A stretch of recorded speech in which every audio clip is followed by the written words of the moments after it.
Handa ka na bang pumasok sa mundo ng sports?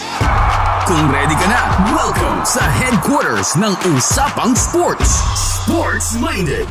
Saksihan ang inspiring, unfiltered moments kasama ang mga paborito mong athletes and sports legends at ang mga secrets to win mula mismo sa mga bigating coaches. Sports Minded. Uplifting stories. Breathtaking adventures. And real-life conversations on and off the court. This is your exclusive access to the celebrities of sports. This is Sports Minded. This is Sports Minded. Iba't iba man ang hamon sa atin ng panahon, basta't marunong kang sayawan ito, makakaahon ka at magiging matagumpay ka dito. Happy Saturday and welcome to Sports Minded. I'm Kathy G. Another interesting story ang ating mapapakinggan ngayong araw habang nakikibahagi sa mundong ginagalawa ng ating mga atleta. Of course, nahandang ibigay ang lahat, makapagbigay lang ng karangalan sa ating inang bayan. And we are happy mga kabahagit kawan dahil live nating makakasama ang ating guest for today. Bit-bit ang karangalan sa mga competition na kanya pong sinalihan, representing of course our country. And mamaya makakasama po natin siya. Pero tayo po ay napapakinggan sa lahat po ng 1FM at Radyo Pilipino stations nationwide. Also, you may visit our www.radiopilipino.com or www.1fm.ph. Pwede rin po bisitahin nyo ang ating YouTube at Facebook account, Radyo Pilipino and 1FM. You may also text in sa inyong mga katanungan at 0968898253. Ayan. I'm sure excited na kayo, pero bago yan, of course, eto muna ang ating One for the Books. Here's One for the Books. One for the Books. One for the Books. Alam niyo talaga itong larong ito, ang larong taekwondo, 'di ba? Sikat na sikat 'yan, 'di ba? Kahit kapag bata ka pa, tapos nakikita mo may mga yung mga martial arts, isa talaga sa unang pumapasok natin ng taekwondo. At last, ang dami na rin nating mga nakausap na mga atleta na taekwondo ang kanilang sport, pero hindi pa diyan natatapos dahil alam niyo ba na ang taekwondo ay pwede sa lahat. Oo, kung ikaw ay bata, matanda, maari ka pa rin mag-practice ng taekwondo dahil ito'y makakatulong sa iyong physical and mental benefits. Yan po ang ating One for the Books. Here's One for the Books. One for the Books. One for the Books. Baka kasi nakalimutan nyo na, pero alam nyo po ba kung ano yung original na tawag sa taekwondo? Ito ay Tae-Sudo. Ayan, ngunit ito ay pinaiba ng isang general martial artist sa Korea na si Choi Hong-hee at tinaguri ang father of Taekwondo. Another One for the Books. Here's One for the Books. One for the Books. One for the Books. Akala natin ba sa taekwondo lang Hindi pala. Meron pala iba-iba yan. Parang may variant. Ganyan. Parang sa belt, may black, may yellow, may red. Tama ba? Mamaya alamin natin yan sa ating guest. Pero alam niyo po ba na ang pumsei sa taekwondo ay set ng movements para matutunan ang combinational skills kagaya ng balance, coordination, at muscle memory para kang nagsasayaw. Mamaya baka pwede nating pagbigyan ng demo yung ating guest for today. Kaya kapit lang mga kabahagit kawan, magbabalik po ang inyong Sports Minded and sa aking pagbabalik, I'll introduce na ang ating guest for today sa pagbabalik po yan ng Sports Minded. This time, eto na po ang mga highlights sa ating guest for today, ang kanyang mga career highlights. Una, gold medalist lang naman siya in the 4th Asian Taekwondo Pumsei Championship for the men's individual freestyle event. Gold medalist pa rin naman po in the 10th WTF World Taekwondo Pumsei Championship for the men's individual freestyle plus 17 event. Bronze medalist in the 18 Asian Games for the men's team event. Bronze medalist in the 2019 World Taekwondo Grand Prix. Gold medalist in the 30th SEA Games for the men's individual freestyle event. Silver medalist in the 2022 Asian Championship for the mixed team freestyle plus 17 events. Meron pa ba ako nakalimutan dyan? Wala na? O mamaya, tanungin na lang natin ang ating guest kung meron pa tayo nakalimutan. Kaya mga kabahagi, kawan, let's all welcome ang ating multi-medalist martial artist, Mr. Jordan Dominguez. Hi, Jordan. Hello po. How are you? Okay naman po. Uy, thank you ha. Alam ko malayo pa yung pinanggalingan nyo at talaga namang ang dami, ang busy-busy nyo. And thank you dahil still find time na makasama namin live dito sa studio. Maraming salamat din po sa pag-invite. Ayun, nako, karangalan namin na makita kayo at makasama dito. Jordan, eto na, magkwentuhan na lang muna tayo. Tell us your story. Saan ka ba lumaki? Where you grew up? And how many are you in the family? Taga Utukan Mountain Province po talaga kami. Kaso nung parang grade 3 ako, lumipat kami ng Baguio. So sa Baguio, doon ako nag-continue mag-aral hanggang matapos ako ng college. Oh, sa Baguio Yes na. po, sa Baguio Igorot. po. Yes po, I'm full blood po ako. Ah, full blood Igorot. Diyan ang papuntang Baguio, kami ang malapit kami sa Pugo. From Pugo kami. Pugo. La Union na po. La Union kami. We're po. from La Union and then yung aming is Pugo. Diba? Sa Marcos Highway ang daan. Ayun. How old are you when you started sa martial arts? Ano po yan, nag-start po ako mag-taekwondo nung grade 6. Grade 6, so parang grade 6 po yan. Kasi, Grade 6, so most likely mga 12, 13 yes po, mga years 12. old, ganun, no? Kasi naalala ko yun, pinasok lang ako dyan dahil yung parang one time, meron kasi kaming dinadaanan noon ng mami ko. Kasi inatid niya kami sa school before. So meron kaming nadadaanan na lugar doon na medyo hindi tinatao. Tapos na parang na-hold up kami. Bata pa ako noon eh. So kasama kami noon. Yung kapatid kong babae. Tapos yun, after nung nangyari na yun, parang kinabukasan. In-enroll na kayo. Ginising na lang ako. Oh, may training ka po. Oh, really? Ganun na pinalop niya na kagad lahat. Oo. Parang nakita lang ng mami mo, parang gusto ko yung anak ko dito Oo. Ganun po, ganun lang yun kabilis. na magta-taekwondo ka na, parang ganun. Yes po, ganun. Oo. How many are you in the family, Jordan? Bale, 4 po kami na magkakapatid. And then, you're the... Ako po yung pinaka-panganay. The eldest. Yes po, ako yung panganay. Aside from you, is there ano pa rin in the family na into martial arts? Puro Specifically taekwondo? Wala po eh, kasi lahat sila music. Lahat sila music? Yes po, sa music. So, ikaw lang ang naiiba? Parang ganun? Ako lang po. Talaga? Ano yung mga boys and girls ba kayo? Mix Hindi or, po, ako lang po yung boy. Ikaw lang yung boy. Kaya pwede rin naman. Kasi ikaw sa sport, the rest is tutugtugang ka nila. Ayun siguro kaya napunta dito sa Pumsay eh. And I was about to ask that, diba? Pero bago yan, bata ka pa lang ba mahilig ka ng sumayaw? Siyempre yun po yung uso nung parang time namin eh. So, medyo... may talaga. Ang mahilig po ako talaga yung nanonood ako ng ng mga yung mga action film, yung mga Power Ranger. Talaga. Gusto mo yung mga action film. So kaya ka na, para nung sinabi ni mami mo, magti-training kang taekwondo. Parang natuwa na din ako. Natuwa ka kasi eventually parang ganun yun, no? Oo. Eto muna, Jordan, ano ba yung Pumsay sa taekwondo? Anong pinagkaiba niya sa the typical taekwondo lang?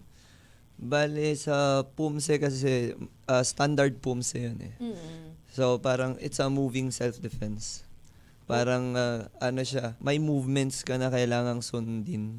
Tapos yung mga, unlike sa Kyorugi kasi parang diskarte mo kung paano ka kukuha ng point eh. So pwede mong, kumbaga pwede mong sabing bilog yung mundo kasi like, pwede kang biglang sumipa tas tatama na lang siya. Parang ganun. Pero sa Pumse po kasi kailangan mong i-perfect yung mga required na blocks, kick, ganun. So, like, ang scoring kasi dun is averaging eh. So, hindi ka nakakakuha ng parang sa Kyorugi na pag tumama, point, ganun. Hindi po. Doon po chine-check yung mga blocks. Ayun. Mga kick. Parang kumbaga forms. So, paano yun? Kasi di ba sabi Pumse is more like may dance. Ano naman po ganun yun? ba? Iba pa ba yun? Iba pa po yun. Yun po yung pinaka-event ko. Yung okay. freestyle pumse po ang tawag naman. Yun yung event mo, the freestyle Yes po. pumse. So, papaano yun? Papaano yung dance form ng ano? Ang freestyle pumse po kasi yan na yun lahat. Parang pinagsama na po nila lahat ng events ng taekwondo dyan. Like, kumbaga yung in-infuse nila yung parang style ng kyurugi, tapos may pumse, tapos yung marami pa po kasing events sa taekwondo, meron pa yung board breaking, yung mga ganun. So, super dami po din nun. Ang forte ko po talaga is freestyle. Nung wala pang freestyle, ang forte ko is board breaking. Which is, what's board breaking? Ano po yun, parang bibigyan kanila ng... Ito ba yung binibigyan mo Yes po, pero... okay. Pero yung gagawin nila is like, bibigyan kanila ng 10 na boards. Tapos, kasama yung team mo, sila lang yung holder. Tapos, bahala ka nang basagin yung mga... Gano'ng kakapal yung board? Ano lang naman... Tapos 10 yun? Yung sa ano naman po, isa-isa yun nababasagin. Kasi... hindi kala ko yes po. 10 pirasong gano'n Iba na naman pong event yan. May ganun din. Meron na naman po yan na event. Sa taekwondo po, sobrang daming... But have you tried that one? Yung 10 sila talaga na binasag mo? Hindi po. Actually, yan nilalaro na po yan ng yung mga master na. Yung mga ganyan. Kung fu master na parang ganyan. Sina Sir Monsur na siguro yon. Oo, yun. Kaya po nila yun. Pero ibig sabihin, yung sa pumse, lahat-lahat na yun. That's why, siguro na may dance, mahilig ka sa dance, na i-apply mo. Yes po, medyo. Ganun pala yun. So, paano ka napunta sa dance? I mean, in dance and then you coordinate. Sa taekwondo kasi kanina dahil nagustuhan ng mami mo. Ako po kasi nung time namin, ang event ko talaga na una is kyurugi. So, nung bata pa po ako nung hanggang college, medyo mas kilala ako sa event na yun. Kasi parang nung time na yun, doon ako medyo nakikilala dahil doon ako nakakuha ng mga gold sa palaro, mga ganyan. So, sa kyurugi. Tapos, nung dumating yung time na may pumse, yun, nag-start na din ako kasi parang okay din naman siya. Kasi ako kasi po, ang taekwondo talaga is talagang, yan yung parang pinaka first na sport ko eh. So, like, talagang gusto ko talaga yun. Kaya, parang hanggat maaari, gusto ko lang aranin lahat. So, hanggat maaari, lahat ng may kinalaman sa taekwondo, pinapasok ko. Kaya ayan na, isang package na yung kumse. Pero ano meron sa kyurugi? Bakit yun ang mas mo? Sa kyurugi kasi, syempre po, mas parang active talaga kasi naglalaban kayo eh. Ito yung may sparring. Combat talaga. Yes, combat. Ito yung mga typical na napapanood natin na, yes, po. Na merong talaga. Yes, po. May kalaban ka talaga. Nakikipaglaban ka. Yes, Oo. Bagay parang okay din yun, Kasi syempre, di ba, yan yung mga kailangan natin ngayon eh. Like, yung self-defense, yes, di ba? Yan ang importante. Jordan, ano yung naging motivation or inspiration mo sa pag-aaral ng martial arts na hindi lang dahil binabi ka ng mami mo, magti-training ka na. Ano yung nag-motivate sa'yo or serve as inspiration to you? Hindi. Actually, parang na siya eh. Parang na-in love lang ako eh sa taekwondo talaga. Kasi talagang parang yung alam mo yung parang may gusto ka tapos yung feeling na yun. So yung una talaga ganun eh. Yun lang yung drive ko na parang gusto ko lang to, ganyan. Tapos syempre habang nagmamature ako, nag-iiba na siya. Kasi syempre, hindi na lang siya yung training since may competition naman na din, ganyan. Tapos parang naisip ko na, pwede pala din akong gumawa ng name ko dito. So, nung dumating yung mga point na yun, ang naging motivation ko na syempre yung pamilya ko na din. Yeah. Yes po. Dun sa family mo, sabi mo, your 3 sisters and you, wala ba na-encourage sa'yo na parang like, into ka na lang din sila, na-encourage mo sila to go into pumse or taekwondo? Or ikaw, hindi ka ba na-encourage sa kanila dahil lahat sila mostly sa music? Kami po kasi na magkakapatid, lang kami yung sinusuportahan lang talaga namin kung ano yung gusto ng isa't isa. So, kumbaga, hindi kami dumadating sa point na ba't ka nagaganito? Pero meron ba nagkaroon ng interest like sa taekwondo sa mga siblings mo? May nagsabi sa akin yung parang bunso namin dati. Pero naman siya nag-ballet. Pero parang ganun pa rin yung dance pa rin. Syempre, wala nga lang medyo action. Po kasi parang baby siya talaga kasi yung bunso namin niya. Parang baby siya ng mama at daddy. How young is your yung youngest niyo? Married na din siya. Married na din po. Nasa 23. Magpakasal ka na, Ann. So Jordan, dahil ba napag-aralan mo yung lahat sa taekwondo, ibig sabihin ba nagustuhan mo yung Pumse? Yes pa. Ang pinaka nagustuhan ko talaga is yan, Pumse tsaka freestyle. Yun. Eto kasi, di ba sabi nila, like when we interviewed Sir Monsor, bago ka maging black belter, may color, di ba, ka na pagdadaanan, di ba? How was your experience yung hindi ka pa black belter? Kasi I remember Sir Monsor, yung kanyang reason bakit siya nag-taekwondo is nabubuli siya nung bata siya. He was being bullied. So parang na-inspire siya kay Bruce Lee na mag into martial arts. How about you? Sa akin po, yung pinaka hindi ko malilimutan na experience ko talaga dun nung colored belt ako is meron yung one time nagtitraining kami. So parang yellow belt pa lang po yata ako nun Tapos bale ganun din po kasi sa school namin. Hindi ko alam kung ba't pare-pareho kami. Kasi nung sa school namin dati, hindi naman kumbaga payat lang ako nun So tapos malit pa ako. So nabubuli din ako sa school pero I never knew na yung nang bubuli pala sa akin is doon sa gym na pinapasukan ko. Black belt na pala siya doon. Okay. So nung pumasok ako noon na yellow belt, may one time pumasok ako sa class. Dumating siya tapos parang sinabi pa sa coach ko na parang sinabi niya na, yan, parang hindi ko po kasi narinig pero parang pinagalitan pa ako. Kaya so, hindi ko na lang kasi syempre hindi naman nila alam yung side ng story. So, yun. Tapos yung masaya naman kasi like tulad na lang sabi ko, gustong-gusto ko lang din yun. So, ang hindi ako masyadong nagtagal sa ibang belts kasi kunyari sa minsan may tinatawag kasi silang jump sa taekwondo. So pwede ka mag-jump na. Yes, depende sa performance mo. So, yung pinakauna is white. Then meron ang next kasi po doon is yellow. Tapos, Pero yung yellow na yun, meron pa yung low tsaka high. Hindi pwedeng yellow lang, may low and high pa. So parang parang junior casa, junior advance, parang ganun.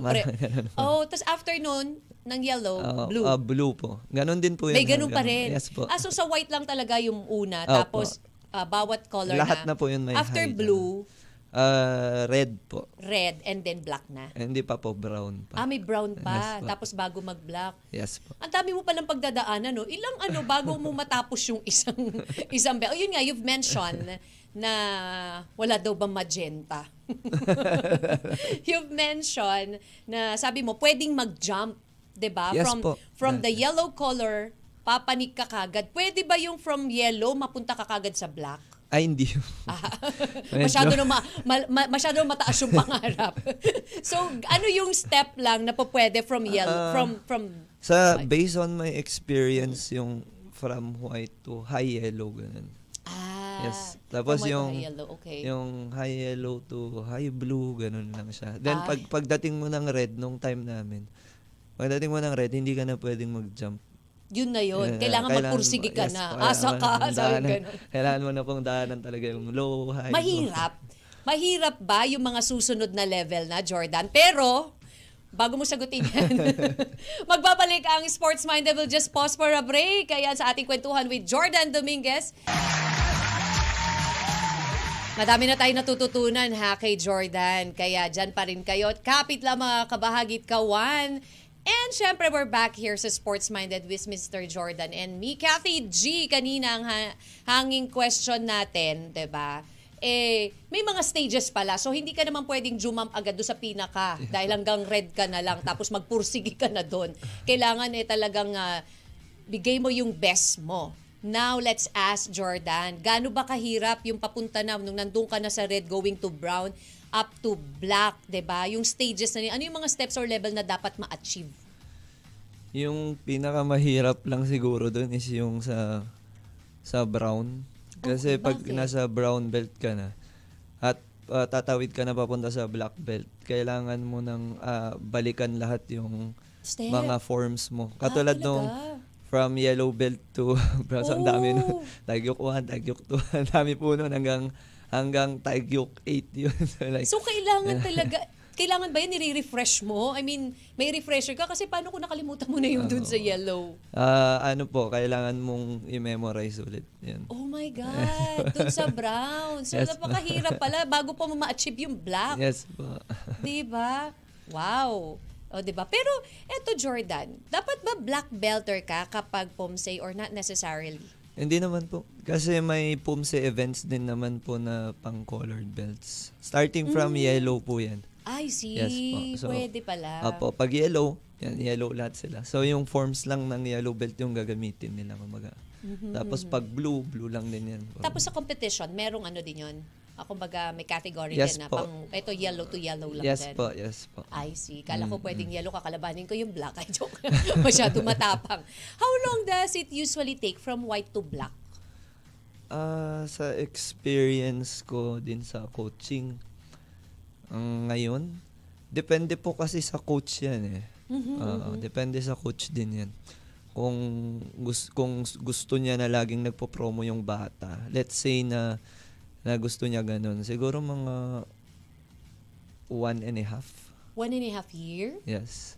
Bago ka maging black belter? Yes po. So siguro kapag like, alam mo yun, frequent yung training mo, ganun ba Yes yan? po. Pero sa akin kasi since nagko-coach ako, lagi kong tinitignan eh. Medyo nakadepende kasi sa performance nila lagi yung promo.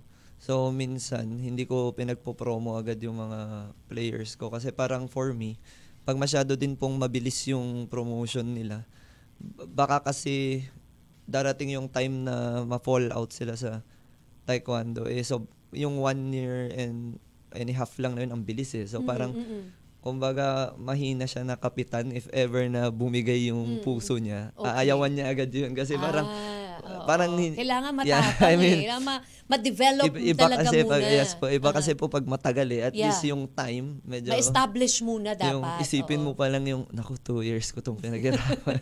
3 years tapos yung thing na ganun. So, nakadepende yun sa coach nila.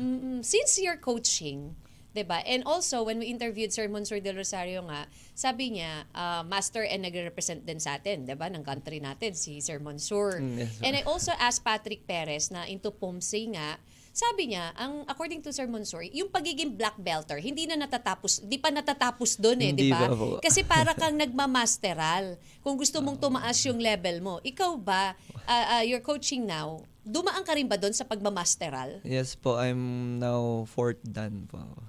Okay. Sa pagiging black belter mo, tapos nasa 4th. Kasi parang may doctorate pa ata yan eh, di ba? Sobrang tagal. Doon po yung sobrang tagal. Kasi kunyari, first dan to second dan, mag-aantay ka pa ng 2 years. Tapos pag second to third, mag-aantay ka na naman. May years yun eh. Matagal. Yes, mga years. Kasi kung nasa 4th ka na, ang galing. So tuloy-tuloy lang talaga yung Yes po. yung training. O, Kailangan, di ba? lagi ka nag-aaral. Oo, kailangan ba may masteral bago ka maging coach? Ano po, dito po sa atin, mga first dan, nagko-coach na po. Pwede na. po. Yes po. Okay. Ano yung benefits, Jordan? What are the benefits sa pag-angat mo sa level ng black belter? Ano po, meron din po kasing yun eh, yung kunyari yung to own a gym, like that. Kumbaga, parang ganun. May mga requirements po kasi ang association namin dyan eh. Na syempre kailangan mo i-comply. Yan, parang yun, kailangan third dan ka bago ka maging ganito, maging ganyan. So, yun yung mga benefits nun. Kanina you've mentioned yung experience mo nung nag-yellow belt ka. Kamusta experience mo nung naging black belter ka na? Mas tigasin ka na, eto na ako ngayon. Ano po kasi sa taekwondo, sabi nila, may kasabihan sa taekwondo na ang black belt pa lang ang simula ng lahat. Oh, ganun ba? Andun pa lang yung... Yun So, pa lang kamusta? Paano ka? Ikaw, anong ginawa mo nung nag-start ka sa black belter na? Madami po kasi like nung time namin, nung nag-black belt ako, kyurugi pa ako noon So, laging sumasali lang sa competitions. Manalo man o matalo, sali pa din. Then, nag-aaral ako mag-pumse. Kasi very unusual ka ngayon makahanap ng players na ginagawa yung pareho So, ngayon kasi very competitive. In a way na kung sparring ka lang hanggang parang gano'n. Kung pumse ka lang hanggang parang Okay. may ganun na kasi ngayon. Pero sa'yo, kahit Yes, saan ka, di ba? Sorry kayo, alam niya lahat. So, Kaya, pag may lumapit pala sa'yo, gusto magpaturo, any type of taekwondo, and Jordan is here. Jordan, let's talk about yung mga competition na sinalihan mo, diba? Kamusta yung experience mo sa Italy? Ikaw ang kauna-unahang nakakuha ng medalya sa World First Taekwondo Pumse Grand Prix. Anong feeling? Nung unang binalita sa akin yun, parang nagulat ako. Kasi ang Grand Prix isa sa pinakamalaking laro yan. So, usually hindi naman sila naglalagay dyan ng pumse. Pero, okay. Pero nung time na yun, nagulat ako, nilagay nila yung freestyle. So, yun, na talagang biglaan lang din. As in like, 1 month na lang bago ko nalaman yan. 1 month bago. 1 month bago mo nalaman na ikaw yung champion? Kasi nasa Baguio po ako yan. Tapos, ano po kasi yan, invitation po kasi yan Okay. Like, nag-base sila sa World Championship. So, like yung top 1 to 8. In-invite nila? Yes po. So, yun. Kaya ka napunta doon. What was in your mind nung nakuha mo yung medalya? Nung sinabi na ikaw ang kauna-unahang nakakuha ng medal?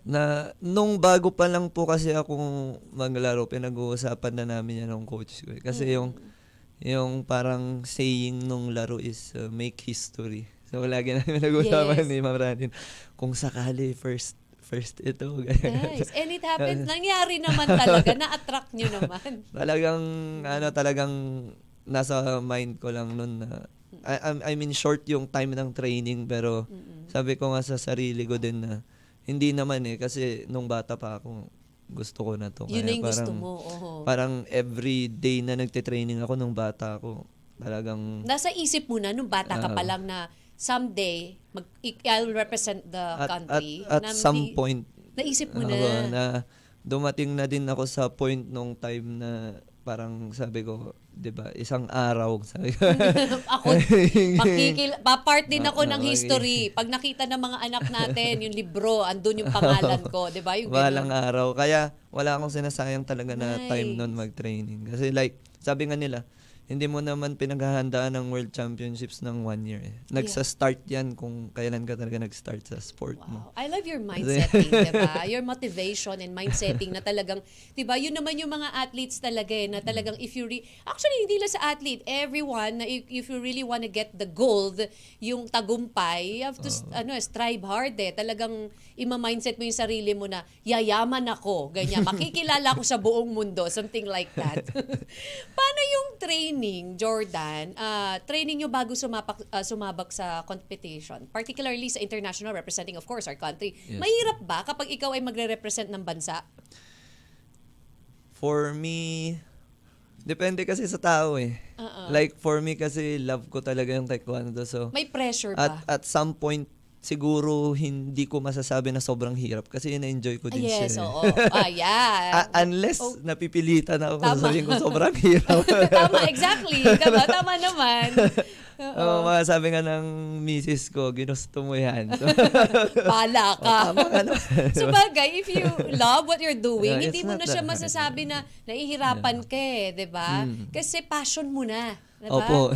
It's your passion already. Opo, hindi para sa akin po, hindi masyadong mahirap. Pero pag kwento ko kung paano yung training, baka sabihin niyo pong sobrang hirap. Kasi ang training po namin ano yung pinaka-isa sa mahirap na masasabi mo? Ang hirap ng training? Ang training po kasi namin is 8 hours a day that time. 8 hours a day? Yes po. Hati-hati naman po yun. Pero sobrang pagod nun. Minsan sobra pa sa 8 hours.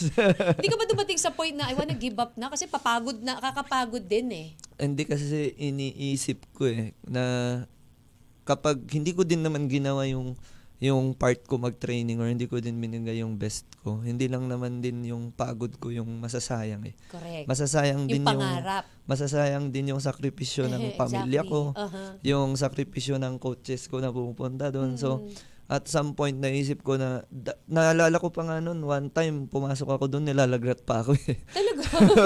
Pero tinapos ko talaga ng training. Pero meron bang point na may sakit ka? I mean, 'di ba kasi yung iba na na-interview ko na mga athletes, minsan kahit na may iniinda silang sakit or talagang meron silang mga fever ganyan, and during the competition talagang tiis na lang sila. Meron ka bang incident na gano'n? Meron po, madami. Talaga? What was yung pinakamatinding na meron ka? You have nasakit? Like fever na matindi? Yes. But they allow it? Sa training, kasi nung that time wala namang pandemic So kahit na may sakit, basta kaya mo lumaban. Yun, 2016 yun yung nakuha ko yung gold sa World Championship saka yung MVP. So nung time na yun, nagte-training kami. Sobrang rigid talaga yung training. Pero like I said nga, na-enjoy ko naman. And then, madami yun. Mga ilang beses yun na nangyari. Pero for me, isang beses lang nilang nalaman na nagkasakit ako. Pero okay naman. Kamusta ka nung na lumalaban ka na you're sick? Nung naman po, nung competition, hindi na ako sick nun, injured naman. Anong injury mo? Kasi yung pa ako po nagbabalat palagi. So, okay. So, nung nag-warm up ako, hindi ko na siguro napansin dahil sa hype. Na medyo nabalatan na po yung parang hindi naman almost, pero malaking part na. Di ba sakit? Mahapdi? Sobrang hapdi. Pero tiis lang. Ako kasi nandun ka na po Uy, talaga naman na nakaka-proud and nakakasalute kayo mga athletes natin, di ba? Siyempre, dala nyo karangalan sa ating bansa, kaya titiisin nyo yung pain. Maiuwi lang yung karangalan. And yan, we salute you dun sa ganong situation. Jordan, meron bang incident na nagamit mo yung pagiging black belter mo at pagiging coach mo na sa taekwondo? May situation bang ganon? In real life, hindi sa competition? Opo. Pero hindi sa like yung ang pinaka natutunan ko kasi talaga sa taekwondo is yung discipline. Yung bang hindi ko siya masasabing nagamit ko sa laban. Kasi ako, yung natutunan ko sa taekwondo na discipline, mas mabuti na umiwas na lang ako sa gulo. Kaysa magkaroon pa ng something para lang ma-prove ko na... black belter ako. Wag kayong... Hindi din po kasi yun maganda. Kasi, siyempre po kung ang role naman ng mga martial artists talaga is to be a very good example. Yeah, exactly. Pero siguro naman, alam nila, kilala ka nila, so hindi na sila magtatangka pa, di ba? Baka tumapon sila sa kabilang sa kabilang bundok na sila mapunta. Ayun. Before we pause for a break, Jordan, ito yung question. Do you have rituals ba? Bago ka sumalang sa competition, I know, siyempre doon sa mga part na sa in Benguet, 'di ba? Meron mga pamahiin Yes. Though, meron bang certain food that you eat na parang ito kailangan kong kainin para swertehin ako, or do you wear something na parang pampaswerte? Anong ritual mo before the competition? Ako po bago matulog, talaga nagdadasal ako. In a way na yung way ng pagdadasal ko kasi is to ask guidance. Tapos nagpapasalamat ako lagi sa Panginoon dahil sa chance. Tapos naalala ko lagi kong sinasabi pag nagpe-pray ako na hindi ko sasayangin yung chance na ibinigay sa akin ng Panginoon na minsan lang din naman mangyari sa buhay ko. Tapos kung ano man ang mangyari sa laro, gagawin ko ulit to. Parang ganun lang. Yun yung lagi mo. But do you wear something or you eat something na Wala po Kasi ang mga igorot, lang naman kami, mahilig kami sa sa karne. So, Sa meat. yun lang yung thing ko na Kailangan may athlete meat na kainin. Hindi po ako sanay kumain lang ng like super Veggies lang. healthy na food. Hindi pwede sa yung mga vegetarian. No. Hindi po. Sorry. Meat lovers. Si Jordan. Nako, ang dami pa nating katanungan. Ang dami pa naming questions sa'yo, Jordan. Okay ka lang? Yes po. Ayan, nako. Siyempre, yung ating question naman, ang ating slum book. Sa pagbabalik po yan ng Sports Minded dito lang sa Radyo Pilipino and 1FM. Welcome back sa Usapang Sports. This is Sports Minded.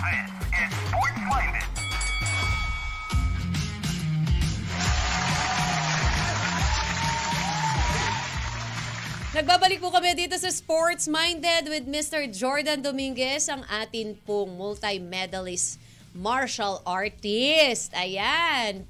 Kaya naman ako, hindi pa tayo natatapos mga kabagit kawan dahil this time, let's get ready sa ating Slam Book. Slam Book. Slam Book.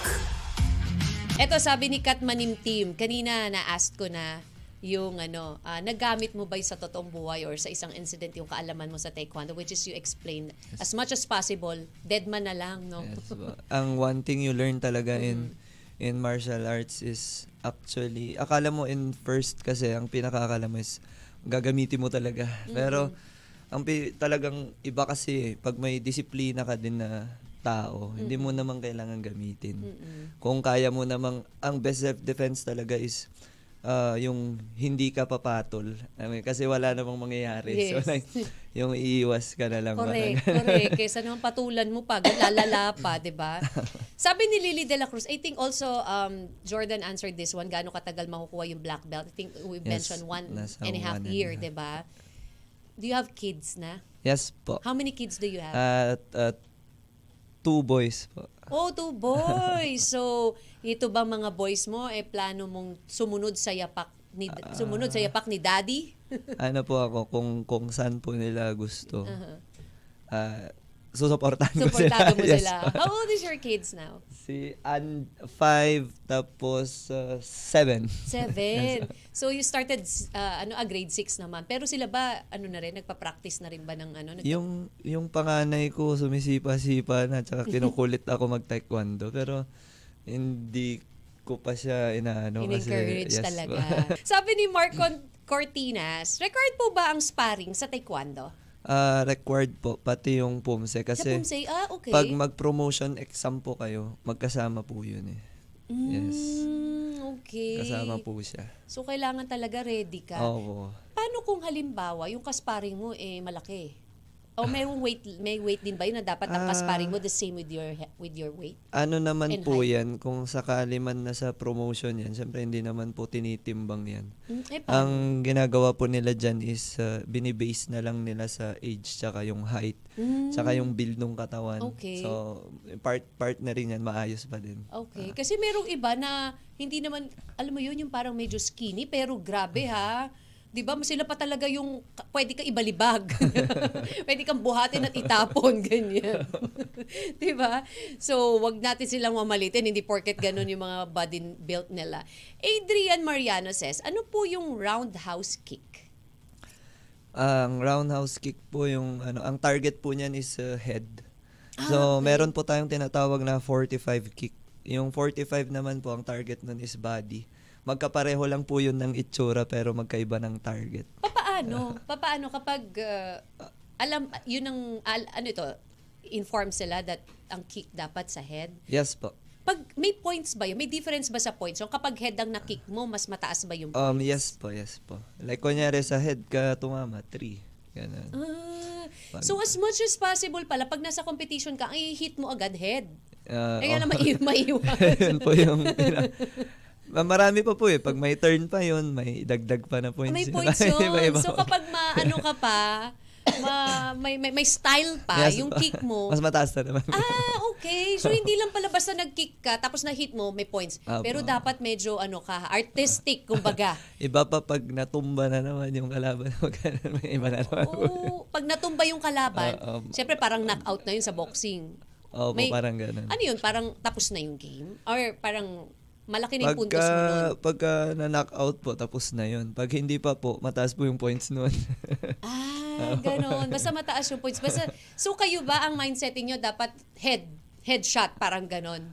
Nung Kyurugi player ako, hindi naman. Kasi nung time namin, makakaiba kasi kami ng style ng paglaban sa court eh. So like, ako naman, ang mindset ko is, pag sa head kasi sobrang hirap eh. Kasi, lalo pag active yung kalaban mo, mahirap huliin yung ulo. Eh, ang pinakamalaking part is yung katawan. So like, doon ang hit lang yung, sa body. yung sa akin talaga is, yan lang, sa ilalim. Tapos pag may nakita lang akong chance, doon lang ako magbibitaw sa taas. Advantage ba yung long-legged kapag sa taekwondo? Ngayon po sa mga bagong rules, yes po, sobrang advantage po yan. Pwede ka ulit. So kailangan long leg kasi mas madali mo mahihit yung head no? Yes. Kapag long, unlike short lang yung legs mo. Kasi yung distance mo eh. Oo, yung pala yun. Sabi ni Lailani D, kung i-rate po ninyo, gaano po kahirap matutunan ng taekwondo? Yan yung tulad ng sabi ko kanina. Nakadepende po kasi yan talaga sa tao eh. Yeah.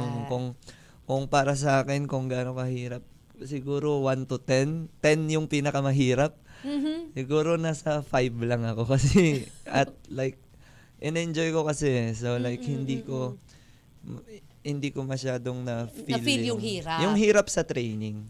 Pero syempre yung iba naman kasi yung hirap, yung mga problems aside from as that. a whole. Pero kung ang tanong is hirap sa training, nasa 5 lang ako kasi. Sorry kayo, 5 lang siya. parang doon ko na din kasi parang nilalabas yung mga kunyari, galit ako doon. Sa training na. Ganun ba? Mayroon bang incident na gano'n? Na yung kasparing mo, para matalo mo siya, ikalaban talaga to. Ganun ba? Yun ba yung dapat? Ganun ba mindsetting or no? Hindi. Dapat pag maglalaro ka talaga ng Kyurugi, ang mindset mo naman is not to hurt your opponent. Your mindset is dapat kukuha ka ng point. Kasi if ang mindset mo is sasaktan mo siya, mawawala yung focus mo is sipa lang. Pero kung ang mindset mo is to take a score, magiging mautak ka. So kailangan pagganahin. Siyempre, tactic diba?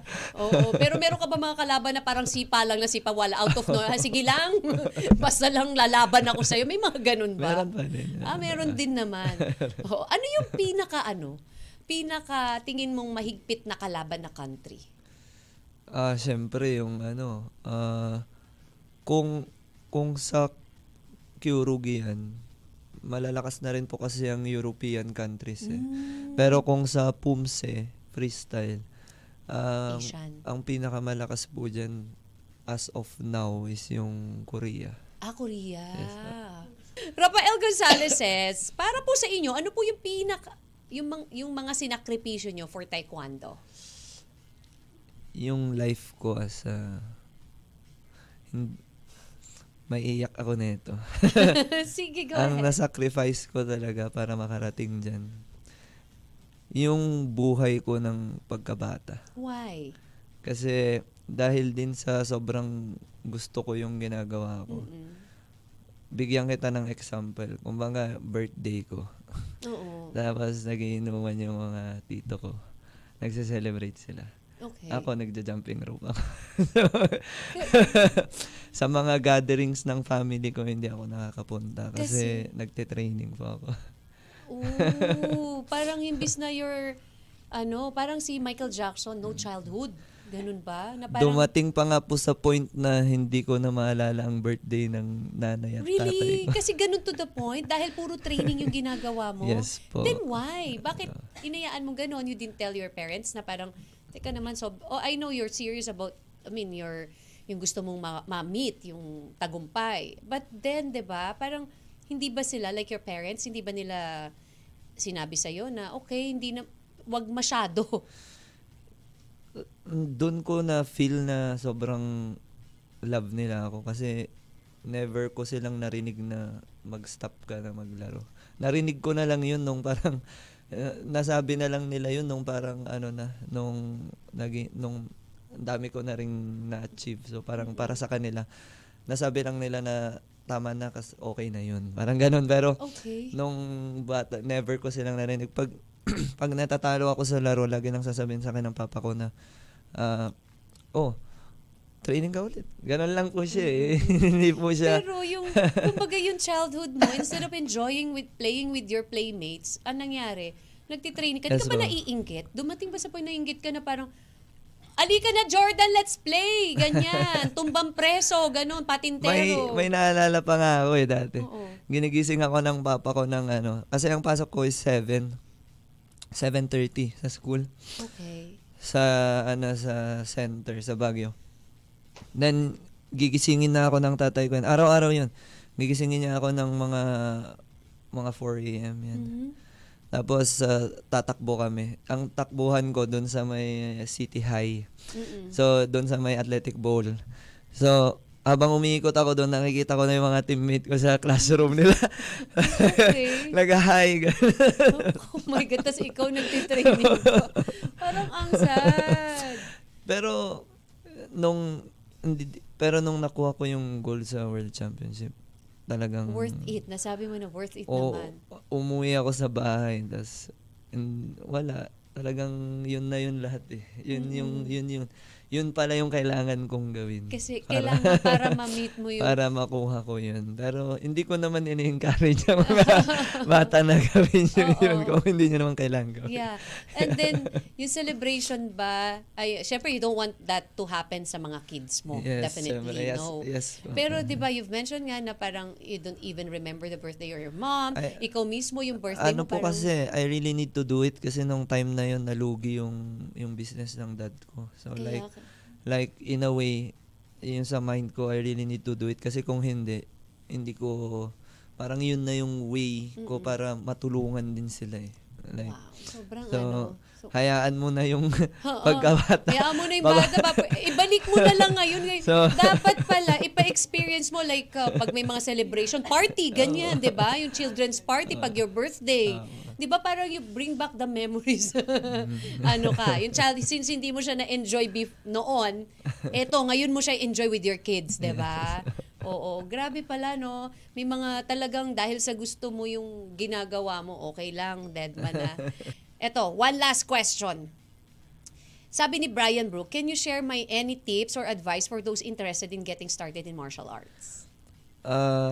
For those who are starting to go into martial arts, ang magiging tip ko lang sa inyo is one, if ever you fall in love with a sport,